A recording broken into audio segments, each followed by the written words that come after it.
Hello everyone, my name's Peter and I'm the Dungeon Doctor. I think it's fair to say the D&D community are feeling a lot of anger at Wizards of the Coast at the moment.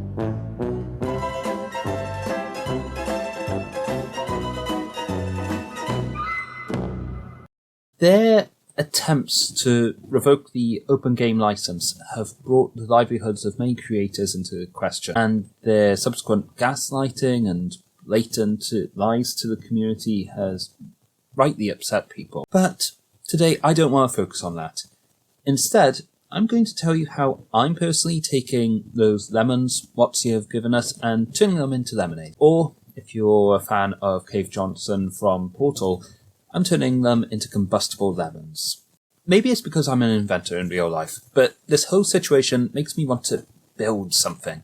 Something that means you, me, and third-party content creators no longer have to depend on Wizards of the Coast to play the game that we've all grown to love. And that something is what I'm going to call 7E. 7E is a tabletop role-playing game which I'm developing, and it is intended to be completely open source, freely available, and a spiritual successor to Dungeons & Dragons 5th Edition.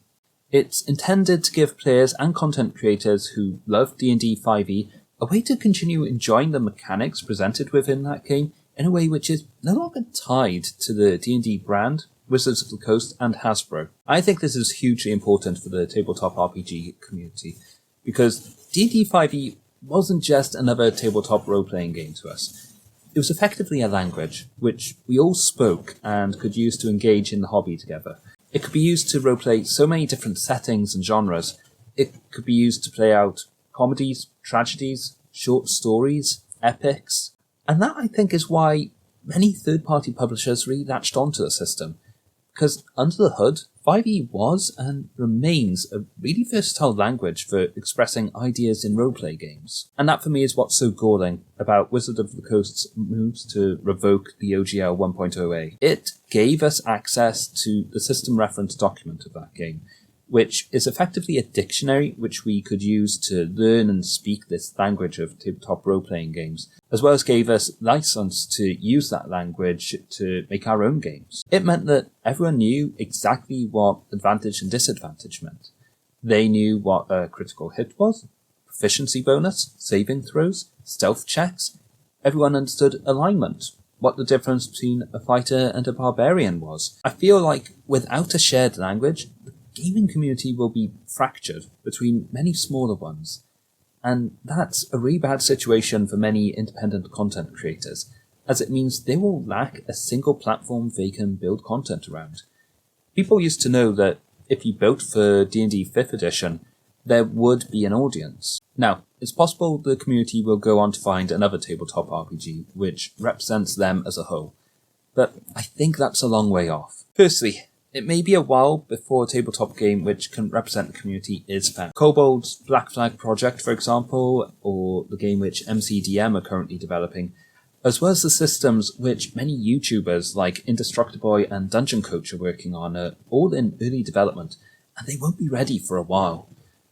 Also, if any of those games show promise, it'll take a while before the community as a whole really congregates around them. And unfortunately, I also can't see existing systems like Pathfinder 2nd Edition taking the place of D&D 5e. Let me be clear, I have nothing against people who enjoy playing that system, but here's my issue with it. It takes the crunch style of D&D 5th Edition, which is already set too high in my opinion, and turns it up to 11. Many people may enjoy the crunchier mechanics of that system, but I think it's fair to say that the majority of people who play D&D 5e aren't optimizers, power gamers, or war gamers.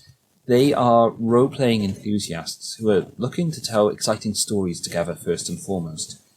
And the irony that a D&D optimization channel is saying that isn't lost on me, by the way. The other issue is that to play any of these other systems, players are going to have to learn a completely new set of rules. And sadly, players are lazy. Sorry. When it comes to role-playing, most people don't want the effort of learning a new system. They've invested time and money into 5th edition. They will have the books, the modules, and more importantly, the memory and skills that they develop from that system. Starting any other system will be, going back to square one, and it'll be difficult for those players. Why move to a new system when they know 5th edition works for them? Which is why I think that a new system has to at least use 5th edition as a starting point. There's too much societal inertia to 5th edition that will either slow down or stop the move to a different system. Moving the fanbase onto a new game system is like trying to guide a river. You need to do it gently, otherwise it's just going to spill its banks and either disperse or follow its original path. Okay, I think that's probably enough tabletop philosophy for one video. Let's actually get into the details of what the 7E project entails. And to do that, I'll give you my design goals for the project. Design goal 1. 7E will be 100% compatible with Dungeons & Dragons 5th edition. Whatever 7E looks like, it has to be compatible with content made for 5th edition. That means you could take the 7E rulebook and run it with an adventure like Curse of Strahd with minimal difficulty. And not only that, it should be possible to use characters made for 5th edition in the 7E system and have them feel more or less the same in how they work and function. Also, the game should feel compatible with 5th edition. I don't want players coming to the game and having the impression they are playing something completely different. I want them to feel like this is a natural progression of that system. I want them to feel like this is how 5th edition should work, and while the rules are different, this is still delivering effectively the same experience as that game was. There's another great advantage to this design goal though. Any of the rules I introduce in my series for 7E should be 100% compatible with 5th edition. So that means anyone who wants to use these rules can give them a playtest within that system to see how they feel. And actually, people could easily take the rules of 5th edition and 7E and make a hybrid of the two systems, which feels right for them and their group. And that's great in my opinion. I think any of these ideas should be used however people want them to be used. However, I do need to be explicit. This is not going to be portrayed as a system which is a part of the D&D brand, or affiliated with Wizards of the Coast. I may make cheeky references, like calling this the world's most open role-playing game, and at least in the development phases, I'll call it 7E, as that makes it clear that the rules of D&D 5E and 1D&D or 6E are informing the design choices. But I'll always be explicit in saying that this is not in any way an official part of that property. 7E is a game system which will be compatible with content from 5E, and vice versa. Material made for 7E may be compatible with 5th edition. The 7E itself is not a D&D product. It's simply a set of rules which can be used to interpret content purchased for that game. And any mechanics or ideas presented in 7E won't try to distribute work which Wizards of the Coast have otherwise put behind paywalls. It's not a way to take something like the Gloomstalker Ranger and repackage it in a way so that anyone can use it when they could, purchase that in a legal way from the actual creators. So for example, if you did want to play the Gloomstalker Ranger within 7E, you'd be able to do so using 7E's version of what the Ranger class would be, probably something called the Explorer, and it would work with that, but you'd have to get that rule set from the official source in order to use it. Number 2, making the mechanics expressionless. Now, obviously I'm making a game that's got a lot of D&D 5e's DNA in it, so how am I going to get around issues around using Wizards of the Coast's IP or the open game license that they will be releasing? Well, it's widely accepted that game mechanics themselves can't be copyrighted, only the expression of them. Therefore, I'm going to take the game mechanics of D&D 5e and remove the expression from them. This means identifiable things about the game are going to have to go out the window. Proper names for classes, spells, features, etc., they're all going to have to change. Now, on the one hand, that might sound terrible to players, especially ones who are really used to D&D 5e. It's going to confuse people. How will they know that they're playing a fighter if the name of what a fighter is has changed? But, on the other hand, I also view this as a perfect opportunity. D&D 5e is built around the idea of it being a fantasy role-playing game, with some themes of horror and sci-fi thrown in for good measure. But in practice, people take D&D and try to fit it into all kinds of genres and themes. Dimension 20 does this all the time. With the Court of Fae and Flowers, Abria Iyengar used the system alongside the rules for Good Society, which is a role-playing game for portraying Jane Austen-like interactions, to portray a season of political intrigue. With the Unsleeping City, Brennan Lee Mulligan gave us a modern-day New York setting and its parallel unsleeping dimension. So I think it's actually long past time when we should be thinking of the content in D&D as just being tied to medieval, predominantly Eurocentric fantasy. And instead, we should look at everything in terms of narrative archetypes. Let me give you an early peek at this.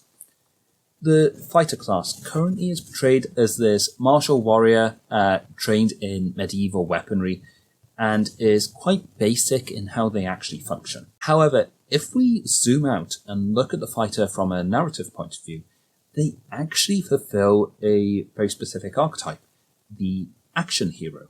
Features like Action Surge, for example, are effectively bullet time, letting the hero pull off crazy stunts only possible with a series of movements which are frankly impossible for most characters to pull off. A feature like Second Wind is a hero drawing on their resolve to keep going despite the odds, mainly because the narrative says that they should keep going. So a fighter really reminds me not of medieval soldiers and the like, but really of action heroes like Die Hard's John McClane, Alien's Ripley, or Vin Diesel in the Fast and the Furious. And no, I don't know the character's actual name. I only know that he likes D&D, does crazy stunts, and says family a lot. To take another example, we might look at the rogue, who is currently couched in this thief aesthetic, which is all edgy and amoral. But when we zoom out again, we see that the rogue actually really fills a very common narrative archetype, which is as old as storytelling. The trickster. We can go back to the Tales of Anansi for examples of this, or we can look at characters like Sun Wukong from Journey to the West, or Puss in Boots from Fairy Tales. By taking these classes and making them expressionless, we're reducing them to their actual narrative archetypes. In a sense, we're actually freeing them from the sometimes problematic restrictions that D&D places on them. It's like in Dimension 20's Unsleeping City.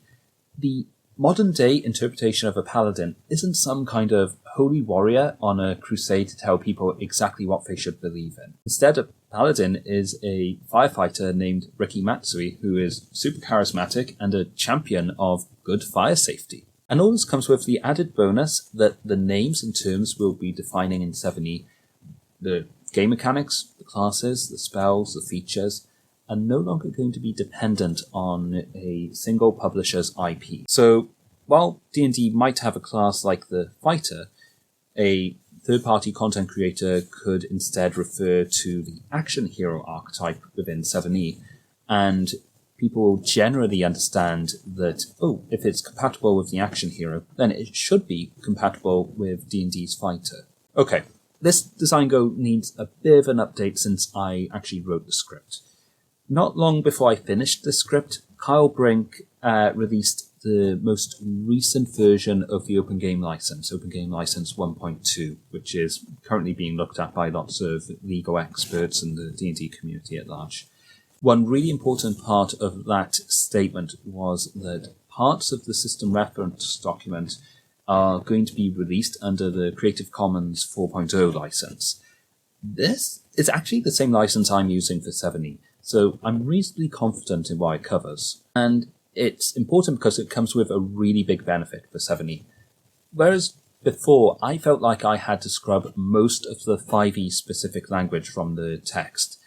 I will actually be able to use some of the accepted words and terminology from that system. Up to now, I thought terms like advantage and disadvantage may need to be changed for terms like favoured and hindered. And while I like a lot of the changes to the terminology I had planned, I would much rather use already well-known terms to describe something rather than ask the D&D community to relearn old stuff. What will still need changing, however, is a lot of the fantasy-specific language, as it looks like classes, races, and spells will still be covered by the new Open Game License, which may come with strings attached.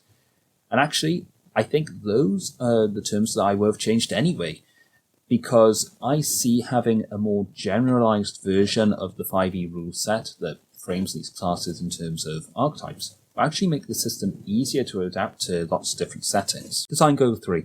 Complexity in simplicity. The other thing I want 7e to achieve is making the system more simple without removing its potential for complexity.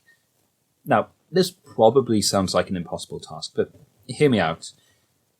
Firstly, I think we can all agree that D&D 5e is a little bit too complex. The rules are often inconsistent with itself, and it is filled with a lot of complicated exceptions which can be really frustrating, especially for new players. Stuff like, you can't cast 2 leveled spells on your turn, or you can't swap from using a longsword to a longbow because you need to stow a weapon and draw a weapon. These are all rules which just lead to bad feelings at the table, especially for new players who feel wrong-footed by those rules. Now, it'll take a long time to get to the full details of all the changes I already have planned, which simplify the system, but I will give you a brief insight into it.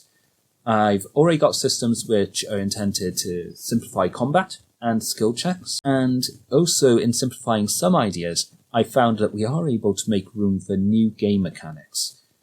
Here's a good example of it. If we take the idea of death saving throws, and we turn that into a resource which denotes how well a character is doing in any given conflict. This could be combat, it could be a chase scene, it could be a negotiation.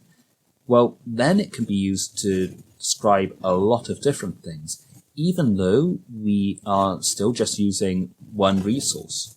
We're using one set of rules to describe, as many different kinds of conflicts as we want. It could be dozens of different situations. The main thing to take home with this design goal, however, is that any of the mechanics I introduce in 7e should be with the aim of making it simpler and easier to run than D&D 5th Edition, but also not so simplified that it completely throws out the idea of any crunch. Because if we do that, I feel like it'll no longer be able to sufficiently describe specific situations. If we throw out all the crunch, then I think it won't actually feel like D&D anymore, or won't feel like 5th Edition anymore, because then it's just going to be another, light RPG system, which have their place, no doubt. Stuff like Powered by the Apocalypse are great, enjoyable systems, but they're not D&D. Design goal 4. No gods, no masters. If you saw my story in my last video on how I see D&D 5e ending, you may recall I quoted a line often repeated among the followers of Asmodeus. No gods, no masters. I think that's a philosophy I actually want to take into developing 7e. I don't think it's healthy for any one company to define what the future of the role-playing game scene looks like. Companies like Paizo and Kobold are rushing to fill the gap, but I don't feel like they're talking to each other about the really important issue of making sure players are able to speak the same language of tabletop RPGs. It feels more like they're each trying to create their own kingdoms and try and grow those, as opposed to working together to create not an empire, but a world that we all share and are able to communicate in. My way of giving people those shared tools is to create a shared language using something I'm calling the Open Roleplay Gaming System, or ORGS. And no, it has nothing to do with the ORG license.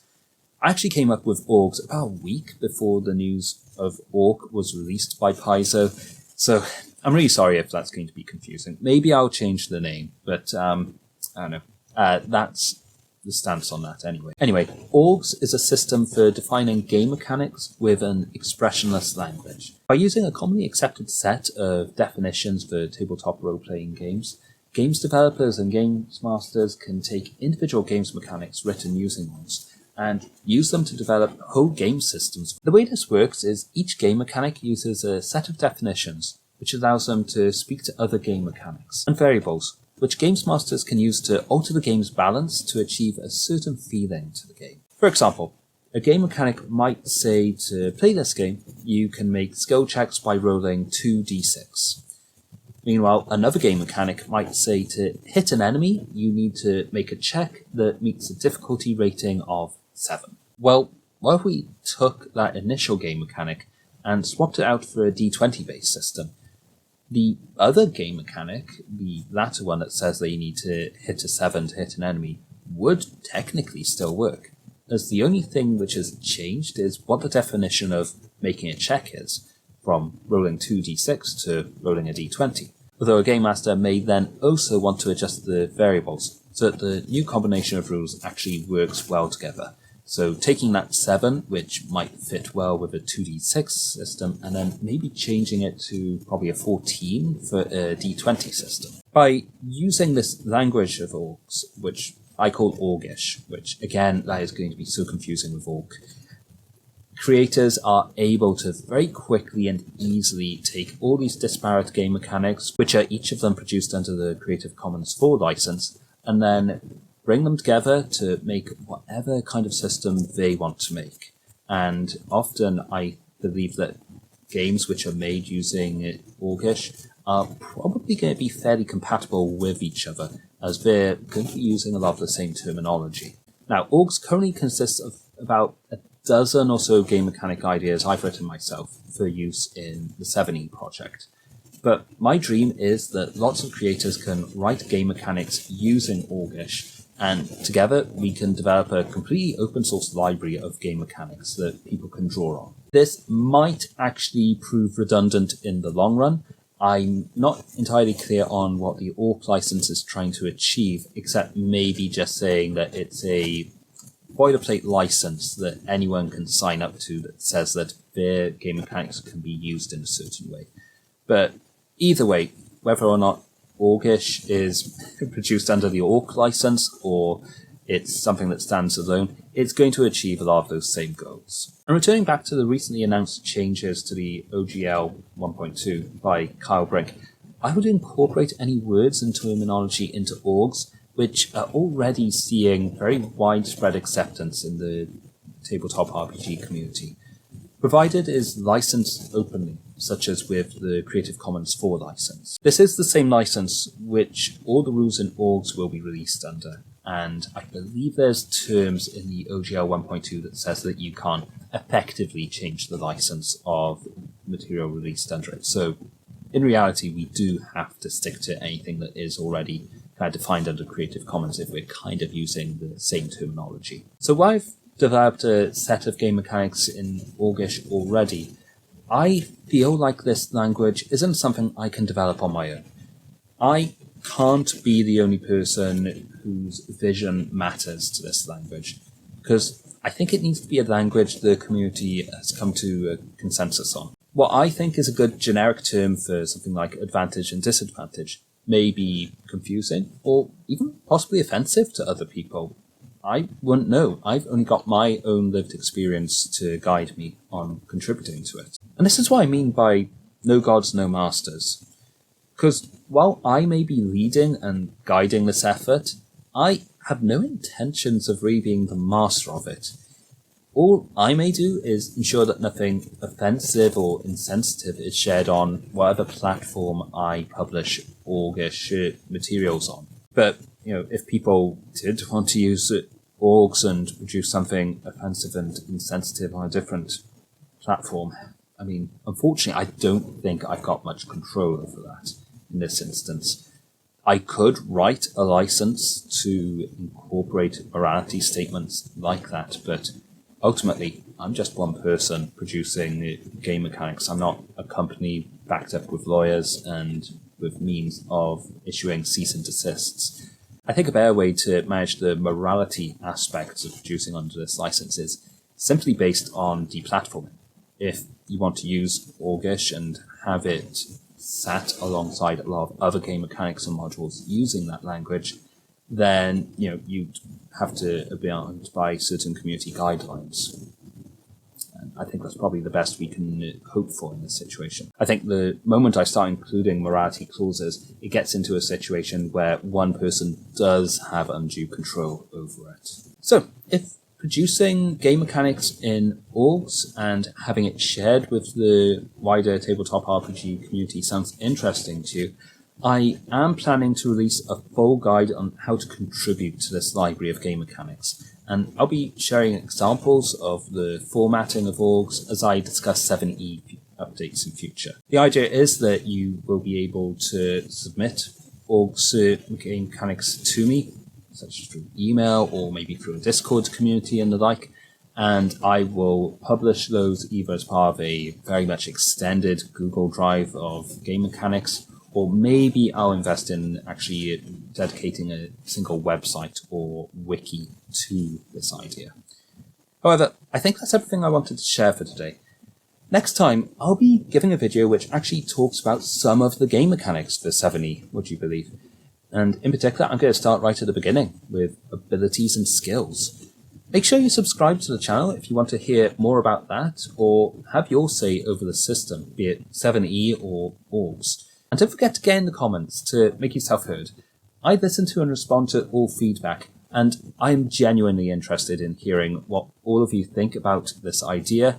And really, like I said, I don't want to be the lone master of this idea. I think this is something the community needs to share. Well, that's everything for today. Thank you for watching, and I'll see you all next time.